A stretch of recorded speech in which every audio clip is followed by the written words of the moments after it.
अगर आज भारत की बेटियां स्कूल जाती हैं, अगर आज एक लड़की किताब हाथ में लेकर सपने देखती है, अगर आज कोई महिला शिक्षक, वकील, डॉक्टर, जज, कलेक्टर बनती है, तो इसके पीछे संविधान ही नहीं, एक साहसी स्त्री माता सावित्रीबाई फूले जी का भी नाम है। आज उनकी जयंती है। आज सिर्फ माला चढ़ाने का दिन नहीं है, आज सवाल पूछने का भी दिन है। क्या हमने उनके सपनों को जिया है? क्या आज की महिला सच में आज़ाद है? क्या शिक्षा सब तक पहुंच गई है? आज का यह वीडियो केवल इतिहास नहीं, यह एक आंदोलन है। यह हर बेटी के नाम एक शपथ है। दोस्तों, 3 जनवरी सन 1831 महाराष्ट्र के सतारा जिले में एक छोटा सा गांव, नाय गांव, एक बच्ची पैदा होती है। उनका नाम रखा जाता है सावित्री।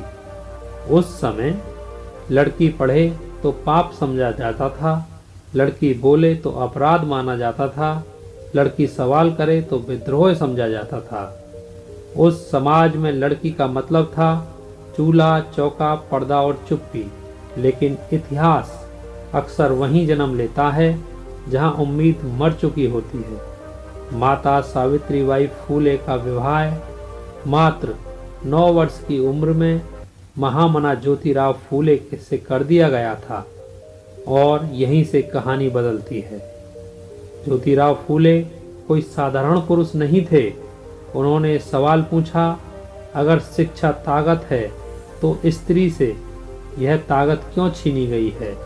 ज्योतिराव फूले ने माता सावित्रीबाई फूले को छुप छुपा कर पढ़ना शुरू किया और उनकी पढ़ाई शुरू कराई।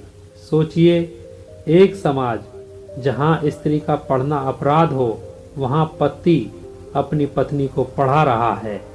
यह सिर्फ प्रेम नहीं था, यह क्रांति थी। धीरे धीरे माता सावित्रीबाई पढ़ने लगी, लिखने लगी, सोचने लगी, और जब सोच बदलती है तो इतिहास बदलता है। वर्ष 1848 एक ऐतिहासिक वर्ष। पुणे के भिंडेवाड़ा में भारत का पहला बालिका विद्यालय खुलता है और उसकी पहली शिक्षिका माता सावित्रीबाई फूले थी। लेकिन यह रास्ता फूलों से नहीं, कांटों से भरा था। जब माता सावित्रीबाई फूले स्कूल जाती थीं, तो लोग उन पर गंदी कीचड़ फेंकते थे, गोबर डालते थे, गालियां देते थे, पत्थर मारते थे।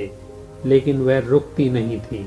वह अपने बैग में कुछ अतिरिक्त कपड़े भी रखती थी, क्योंकि रास्ते में लोग गंदी साड़ी कर देते थे और वह स्कूल पहुंचकर साड़ी पहनकर बच्चियों को पढ़ाती थी। दोस्तों, यह शिक्षा नहीं थी, यह बलिदान था। माता सावित्रीबाई फूले सिर्फ स्कूल नहीं खोलती थी, उन्होंने दलित बच्चों को पढ़ाया, विधवाओं के लिए आश्रम खोले, बाल विवाह का विरोध किया, विधवा पुनर्विवाह का समर्थन किया।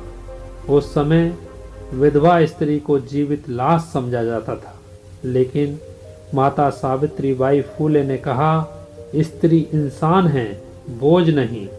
उन्होंने गर्भवती विधवाओं के लिए बाल हत्या प्रतिबंधक गृह खोले।